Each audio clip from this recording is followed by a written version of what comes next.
dwumadi nso on na ehwe so aye Alexander Afenyo Markins efutumra se dwane no na wopanin ra wakakasa wonim se ndra oman mra se dwafie san kwatenase ama omo hye om dwumadi asoso ne ombedi ma afi nso ho hyehyede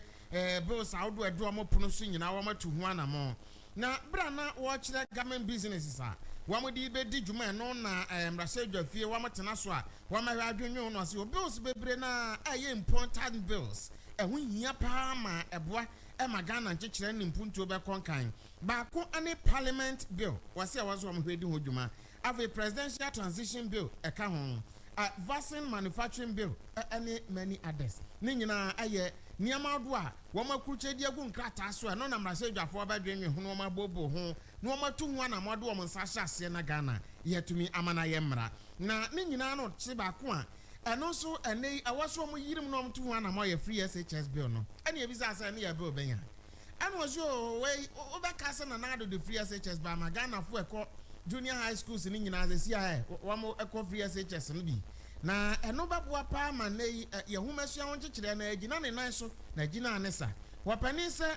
wa mo tete se wanhwe a se mpo abanse sa na se dan kwa ma bi a yenka bi nso be hu ana free SHS obi aba be yidi afro sansa nye ne policy enu ntia waso mo hwe no mo bɔ ho ban na etumi ma policy ni gina na gina brand na be ye mra obi antumi fa ne nsanka enu ntia mo push se free SHS no wo mo de ho bill ebe kwa kopie mo mra se dwafie ni apass na be ye law eno be ye mandatory di ama government bi obeba untumi manka se free SHS ni ye yidi afro ho enyame na me de ba nti no me ntoa so ye yidi asi ba bi kra no sim prempren civil society organizations ani ankwankwa nyina ne empanifo ne aban adi nkita nkra da engagement na koso am ye nyina bibia wase ye de wura bill nim na sabia ya kono te so babunu no wo mo de ne nyina wura ma kasa ma so dwafo behwem no wo mo de mo nsa hye ase na aba be ye mra se ne be ya wo bi ntumi me free SHS no enfri ho. Then I'm able to also report that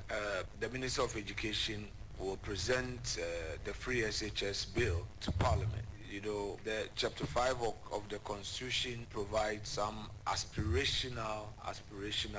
indicatives. Those are not justiciable, but once by policy of government, an aspiration as envisaged by the Constitution is put into action, then to make it justiciable, you enact.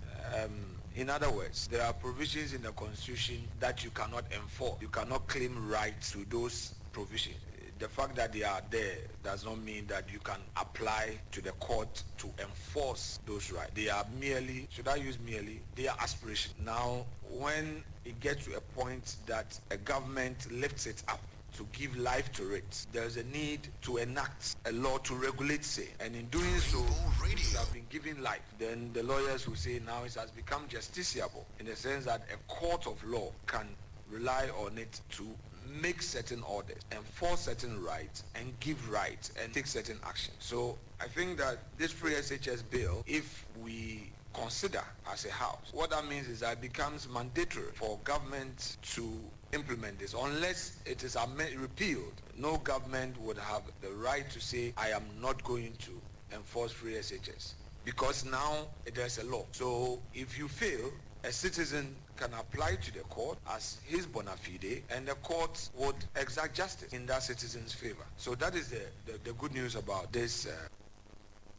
Enti Alexander Afenyo Markins no see about free SHS no man se na be ya